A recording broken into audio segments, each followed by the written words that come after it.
Hola, buenas tardes a todos y a todas. Bienvenidos nuevamente a una sesión de Hablemos de Salud, un espacio realizado por Hospital Digital y que está dirigido para todo el público. Mi nombre es Eva Guzmán y el día de hoy conversaremos sobre el retorno a clases presenciales y cómo cuidar la salud mental de los más pequeños de la casa.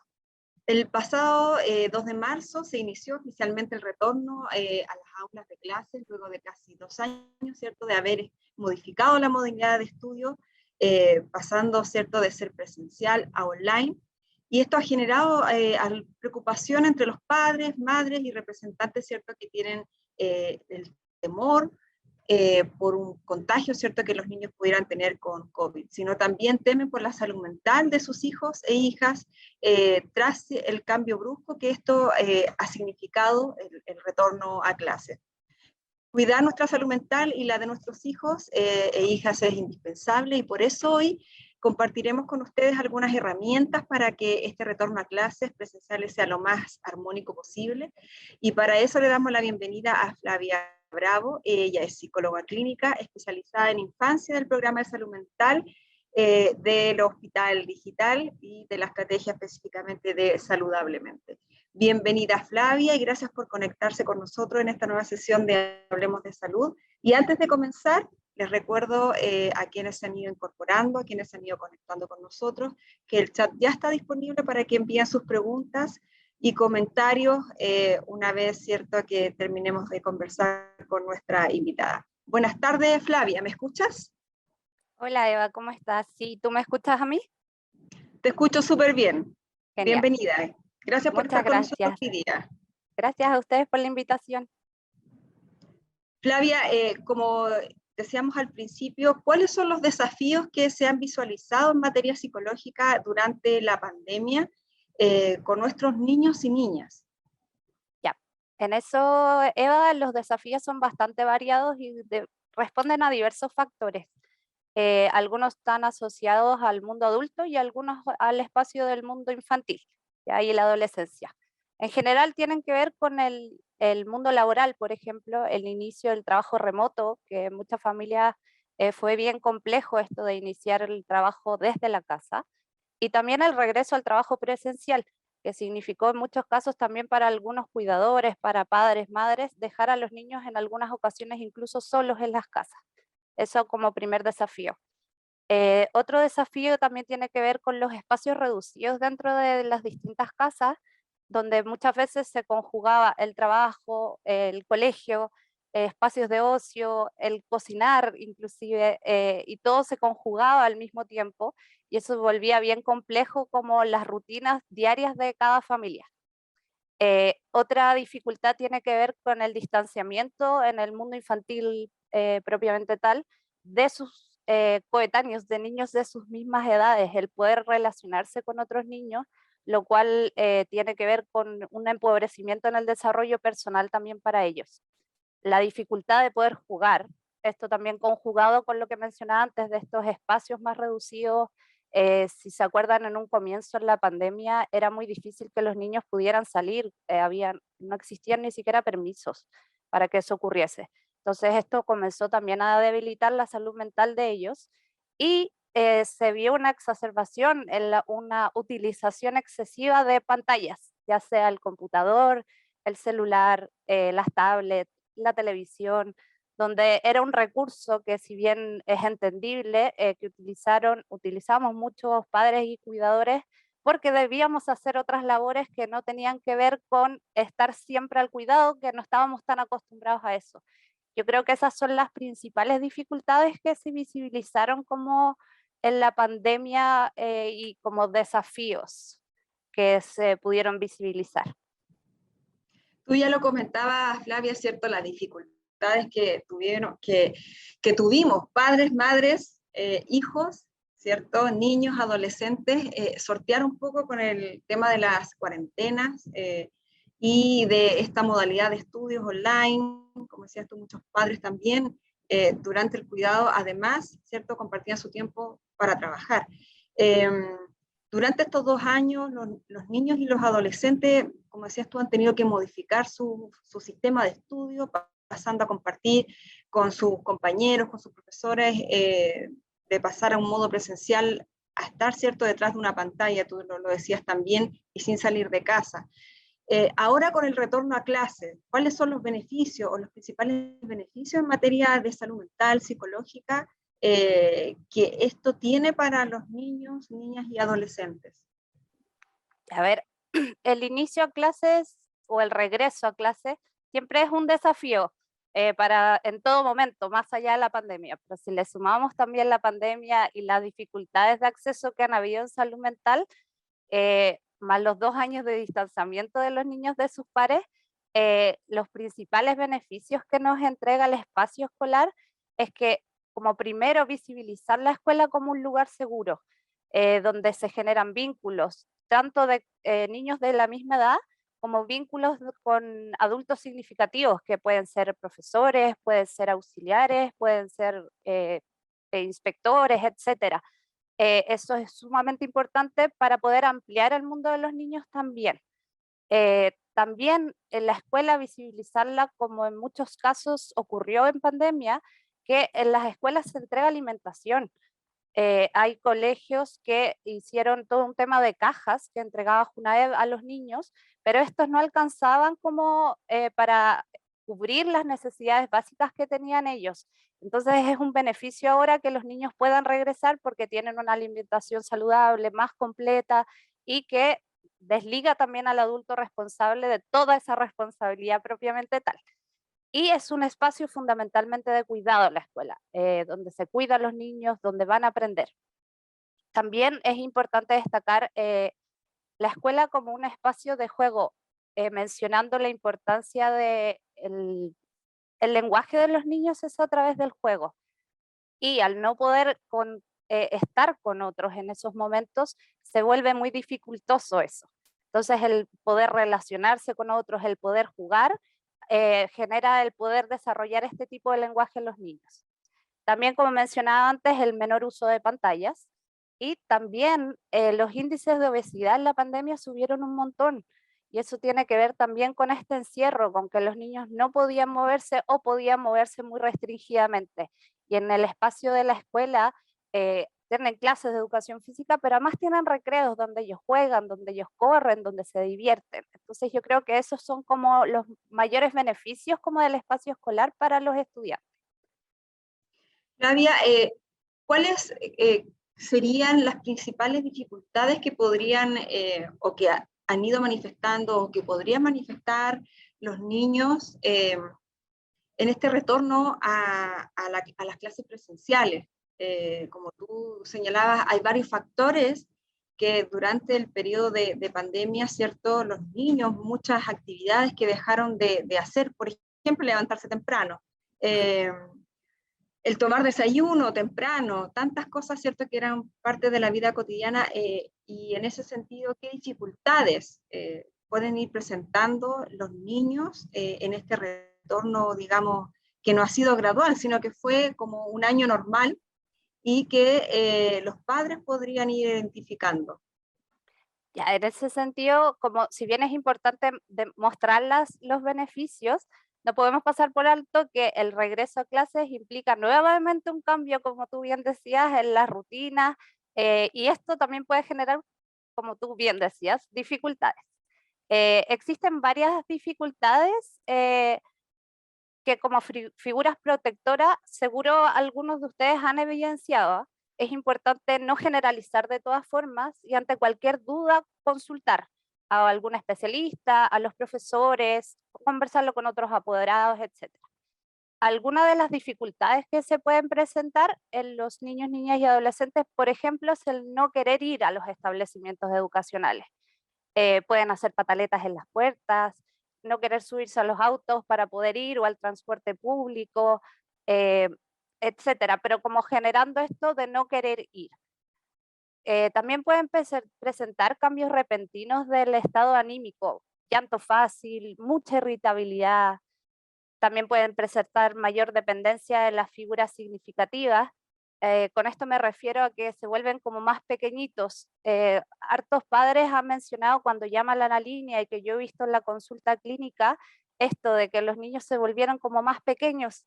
y andan muy apegados a ellos. Esto tiene que ver con que estuvieron finalmente 2 años, en muchos de los casos, junto con ellos. Entonces, este volver a separarse vuelve a ser un desafío para ellos y puede transformarse en una dificultad.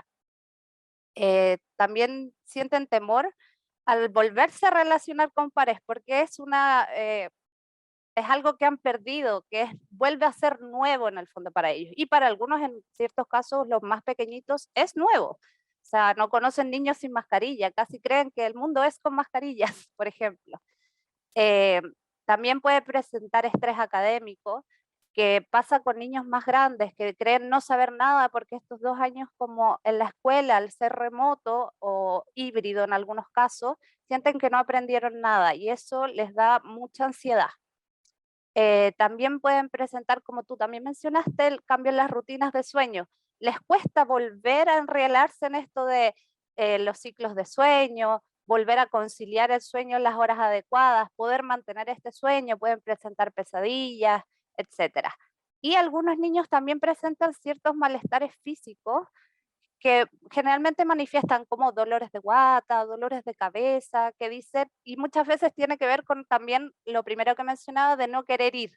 Entonces dicen, me duele la guatita, sin estar relacionado obviamente con alguna afección física descartada por algún médico, digamos. Yo te diría que en general esas son las mayores dificultades que se pueden visibilizar. Y de esto que tú nos comentabas, Flavia, ¿cuándo los padres, cierto, debemos estar alertas? Cuando ya pasa, cierto, de ser una falta de nuevamente retornar a las actividades de la vida diaria, a cuando ya, cierto, podemos ver que se presenta ya un problema efectivamente de salud mental en nuestros niños. Que ya no es solo levantarse temprano, que ya no es solo, cierto, volver a la rutina, sino que además comienzan a afectar todas estas cosas que tú comentabas, el mismo aprendizaje que para los niños es muy importante y cuando se comienzan a dar cuenta que a lo mejor no saben y ya por eso no quieren ir a clases. Entonces, ¿qué consejos podríamos darle a los padres para identificar cuando ya esto pasa de ser algo que tiene que ver netamente con acostumbrarse nuevamente, retomar la vida cotidiana, a cuando ya pasa a ser un problema y hay que tratarlo? Entiendo. A ver, es sumamente importante mencionar, Eva, que las dificultades siempre son enfrentables, ¿ah? Siempre pensando en que todas y todos somos distintos además. No hay como una receta mágica en el fondo para definir cuál es el consejo. Lo más importante es que los papás y las mamás y los cuidadores se den cuenta que ellos son expertos en el cuidado y son figuras significativas para sus niños, niñas y adolescentes, que confíen en su intuición, que se movilicen a través del amor también, ¿ya? Eso es como un consejo fundamental. Pero a su vez hay ciertas sugerencias como más concretas o como especies de tips que pueden guiar también esto, que tienen que ver con primero con la educación emocional. ¿Con qué me refiero a esto? Que nosotros, el mundo adulto, somos quienes enseñamos a los niños a relacionarse a través de las emociones, tanto en el reconocimiento, la expresión, la validación de estas. Entonces, nosotros le entregamos lenguaje a estas emociones. Entonces, si el niño está triste, poder decirle, ¿qué te pasa? No sé qué me pasa. Bueno, lo que te pasa a ti es que estás triste y nosotros a su vez también poder mostrarles cómo son estas emociones. Porque pueden ser que muchas veces se confunda la ira con la tristeza, mucha euforia con simplemente estar contento. Entonces, ir modulando estas emociones e irles explicando esto. Otro consejo importante tiene que ver con generar con los niños siempre instancias, y con los adolescentes también, instancias de conversación sobre qué hacen en los establecimientos educacionales, qué les ha gustado de lo que hicieron cada día, cuáles son sus miedos, cuáles son sus fantasías, qué les gustaría hacer, qué no les gusta hacer, etcétera. Y en eso mismo traducirlo al mundo emocional que te mencionaba anteriormente. Y por otro lado, creo que es algo bien fundamental como consejo el volver a retomar rutinas. Rutinas de sueño, organizarlas, de alimentación, de cuidado personal, de estudio. Y algo súper importante que en general el mundo adulto se nos olvida son los espacios de ocio. Los niños necesitan, nosotros también, ¿ah? los seres humanos necesitamos espacios de ocio. No podemos volcarlo todo al mundo académico. También necesitamos, porque eso ayuda a conjugar mejor el aprendizaje también, porque si no se transforma, voy a decirlo sumamente coloquial, en una lata. Y no es la idea. Los niños pueden pasarlo bien en el colegio y también pueden pasarlo bien en la casa. No todo se tiene que transformar en mero estudio.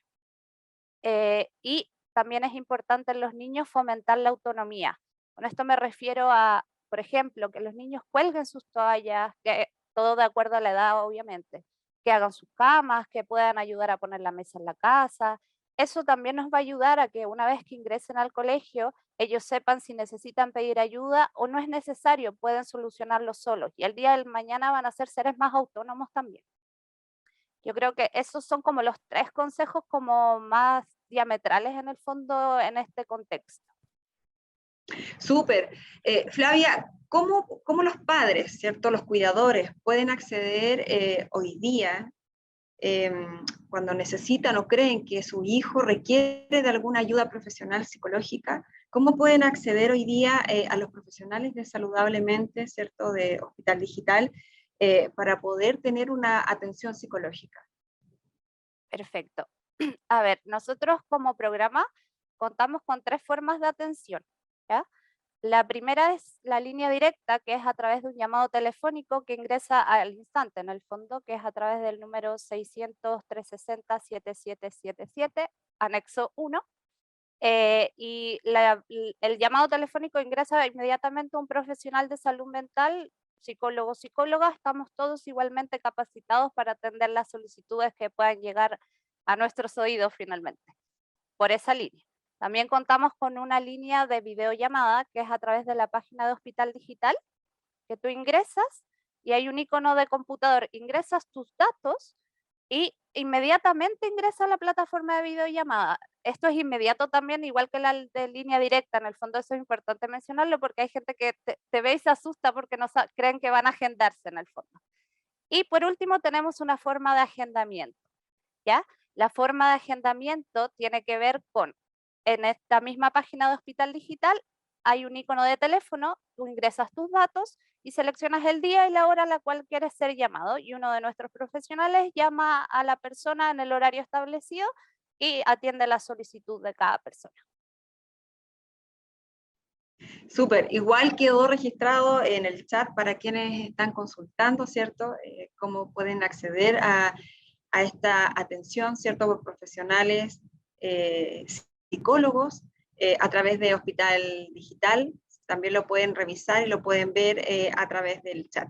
Flavia, nos han llegado hartas preguntas a través del chat. Sabemos que siempre, ¿cierto? Estos temas a los padres, cuidadores, madres, ¿cierto? Les preocupa. Y nos preguntan a través del chat, dice, mi hijo estuvo 2 años en casa con clases online y ahora que le ha tocado retornar, ha presentado depresión porque le cuesta socializar. Tiene 7 años. ¿Qué me recomiendas que haga para que sea menos el impacto psicológico? Ya, para que sea menor el impacto psicológico es sumamente importante, como mencionaba antes, esto de poder conversar con él. Él es chiquitito, tiene 7 años, entonces me imagino que es la primera vez, además que ingresa como de manera formal a la educación, a menos que haya ido al jardín. De todas formas, siempre, no sé si el diagnóstico es de depresión o es una visibilización de la madre, pero si se tiene esa duda, creo que siempre es importante consultar. Ya puede ser a través de nuestra línea y también existen canales de atención para niños y niñas. Existe el Fono 147, que es de orientación de apoyo, existe el Fono Infancia y existe también el programa Hablemos de Todos, ¿ya? Donde en todos pueden comunicarse tanto niños como padres para recibir orientación. Además de nuestro programa que es Saludablemente Hospital Digital, donde también pueden recibir orientación como más acotada al caso propiamente tal, digamos. Pero siempre que existan dudas, yo, papás, mamás, cuidadores, los invito a preguntar. Eh, Hay harto tema acá en este país con el tema de la salud mental, en que si uno pregunta casi que está medio loco. Y no tiene nada que ver con eso, tiene que ver con salir de dudas. Ningún papá viene con un manual y qué mejor si los podemos ayudar o los podemos guiar en este proceso. En ese mismo sentido tenemos otra pregunta que nos dice que cuando ya, cierto, las dificultades psicológicas son incontrolables, ¿dónde pueden acudir los padres? Cuando ya en el fondo una atención psicológica probablemente bajo su criterio no es suficiente. Entiendo. Ya, existen como dos grandes grupos de atención en el país. Uno tiene que ver si son FONASA y el otro tiene que ver cuando son ISAPRES. En el caso de ser FONASA, lo más indicado ahí es ir al CESFAM. El CESFAM donde el niño esté inscrito. En caso de no estar inscrito, inscribirlo. Para eso solo necesitan llevar la cédula de identidad y el certificado de residencia. El certificado de residencia se obtiene en la junta de vecinos más cercana al domicilio. Se inscribe al niño y se pide una hora en salud mental. Después los van a llamar para decirles en qué fecha y en qué hora tienen la hora.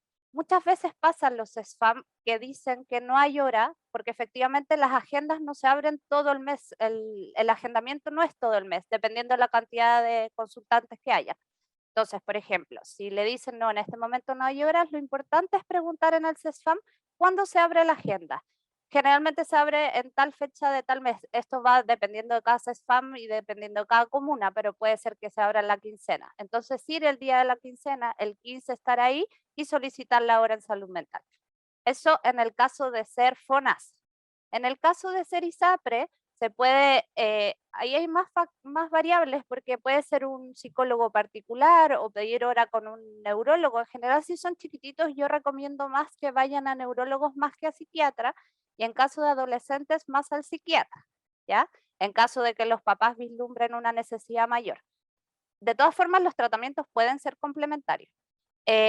Y lo que yo en general recomiendo es llamar a la ISAPRE y preguntar dónde ellos tienen mejor bonificación para la atención en salud mental, para que ellos puedan ahí seleccionar cuál es el que le parece más idóneo o más correcto para lo que necesiten. Súper. Mira, otras preguntas que nos han llegado. ¿Es normal que mi hijo se niegue rotundamente a retornar a clases? Y otra también dice, es normal que mi hijo no quiera comer ahora que retornó a las clases presenciales. Y además nos preguntan, mi hijo menor de edad, ¿puede contactar directamente a Saludablemente? Ya, a ver, voy de una. ¿Esto es normal o no es normal? Para mí es bien importante recalcar que todos y todas somos distintos. Si ustedes como padres visibilizan que esto no es normal en su hijo, no en la normalidad general, es importante consultar. O sea, si él siempre comió, si él, no me acuerdo cuál era el otro caso de no quiere ir, si él Claro, siempre quiso ir, rotundamente ir a clases. claro, si él siempre quiso ir y ahora está causando reticencias, no está queriendo ir, ahí hacer hincapié, preguntar qué está pasando. Siempre es importante, insisto, en esto de preguntar. Muchas veces los niños no tienen las palabras, pero nosotros podemos guiar esto y ir descubriendo, ir visualizando qué está pasando, porque no necesariamente tiene que ver con el regreso a clases. Hay niños que tienen que ver, que me han recibido llamadas de ese tipo, de niños que tienen miedo a salir a la calle, que no tiene que ver con ir al colegio, tienen miedo a salir a la calle porque el bicho, el coronavirus, anda dando vueltas. Entonces están muy asustados también. Hay niños que puede existir la fantasía de que este pequeño que no quiere comer puede creer que el coronavirus se contagia así, etcétera. Entonces, como es importante poder conversar para poder dilucidar y descubrir qué se esconde detrás de estos miedos. Y sí, con respecto a la tercera pregunta, con respecto a si los niños nos pueden llamar al programa, por supuesto, nosotros, como te mencionaba anteriormente, estamos capacitados, y en caso de cualquier cosa, nosotros siempre pedimos hablar con los papás, los invitamos, por ejemplo, si un niño nos revela algo que es muy importante, generamos los espacios para poder conversarlo luego con los adultos significativos, o quizás algunas veces lo podemos solucionar con ellos mismos, etcétera. Justamente hay una pregunta que tiene relación con lo que tú nos comentabas, el miedo a contagiarse. Alguien nos escribe y dice, mi hijo de 8 años hace 2 días empezó con crisis de pánico. Tiene miedo de contagiarse, pues hay demasiados niños y debe estar preocupado de la mascarilla, de comer en un rinconcito. El problema es sacar dice horas en un consultorio, ya que está colapsado todo lo que es salud mental, y nos preguntaba lo mismo, si era posible acudir al programa Saludablemente. Tú ya lo comentaste, Flavia, y nos respondiste que sí, que pueden ellos llamar y comunicarse directamente, al igual que con los padres. Otra pregunta que nos llega también la hace una mamá, y nos dice: creo que en este caso a mí como madre me ha costado más el retorno a clases. No tengo claro si es haber estado 2 años pegada a mi hijo y ahora no tenerlo la mayor parte del día. Tengo muchas ganas de llorar, vacío, etcétera. ¿Debería buscar ayuda psicológica? Yo creo que es importante, si estás teniendo estas sensaciones, sí buscar ayuda psicológica. Eh, Nosotros como adultos, como les mencionaba antes esto de la representación emocional, los niños también son como esponjitas, reciben mucho de esto. Entonces, si ven a una mamá triste, si ven a un papá muy preocupado, ellos también tienden a preocuparse. Muchas veces no lo dicen, ¿ah? Pero sí están preocupados y lo pueden llegar a demostrar en otras áreas. Entonces, más vale prevenir. Entonces, si esta mamá se está sintiendo así y en pos del cuidado tanto de ella como del niño o la niña, o adolescente en este caso, no sé qué edad tiene, eh, preguntar, consultar, recibir ayuda, acceder a esos espacios, aprovechar estos espacios que también existen en el fondo. Flavia, mira, nos han llegado varias preguntas sobre el horario de atención, desde qué edad se pueden atender solo los niños, desde qué edad pueden contactarse con Saludablemente, y desde qué edad tiene que ser obligatorio el acompañamiento por un adulto.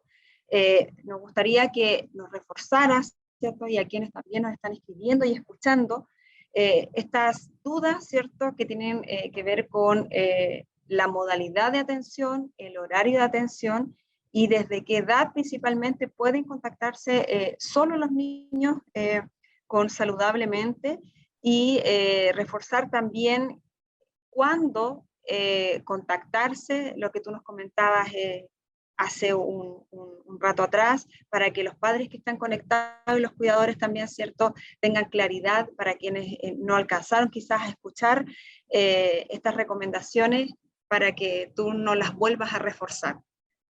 Entiendo. Ya. El horario, o sea, la línea funciona todos los días del año, incluyendo domingos y festivos, ¿ya? O sea, todos los días están en funcionamiento los tres espacios que mencionaba anteriormente. Además, el horario de funcionamiento es desde las 8 de la mañana hasta la 1 de la madrugada, en los tres casos, de videollamada, línea directa o de agendamiento, ¿ya? Entonces, como es amplio el rango, porque hay veces que papás necesitan llamar en los horarios en que los niños ya están durmiendo, pueden llamar en la 10 de la noche, no hay ningún problema. Como te digo, funcionamos todos los días, desde las 8 de la mañana hasta la 1 de la madrugada. Con respecto a la edad en que puede llamar un niño, la verdad es que eso es bien variable, o sea, nos puede llamar siempre, nosotros vamos a recibir el llamado de todas formas. Yo creo que tiene más bien que ver con eh, lo que comunique el niño o la necesidad del niño. Por ejemplo, si existe cualquier riesgo vital, nosotros sí vamos a interceder y vamos a comunicarnos con los adultos responsables.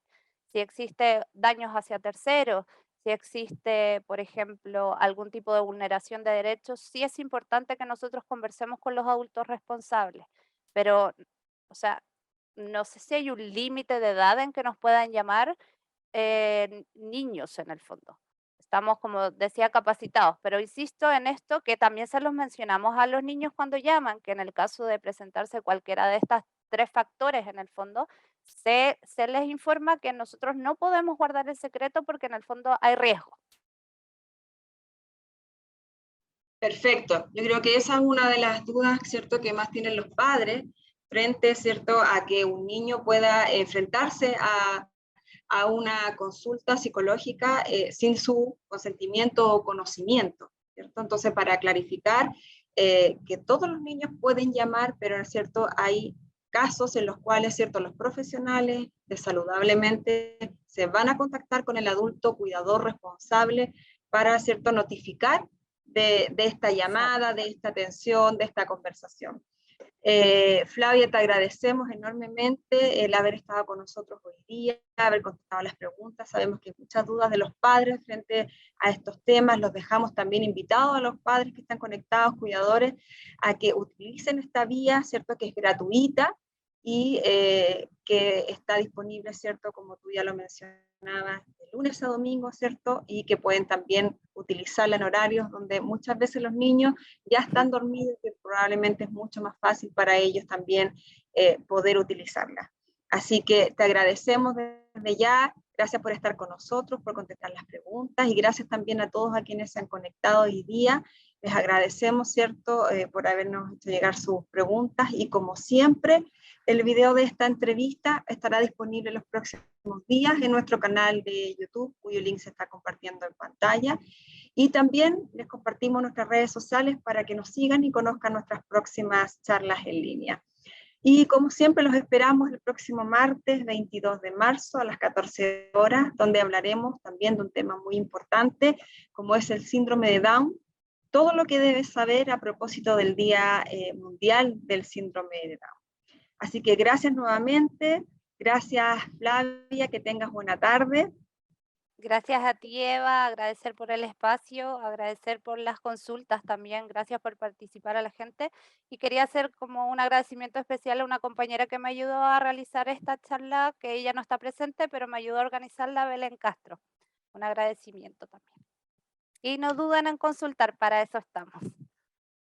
Súper, muchas gracias Flavia, muchas gracias a todos a quienes se conectaron hoy día y nos vemos el próximo martes. Que tengan buena tarde. Chao, chao. Igual, adiós. Chao.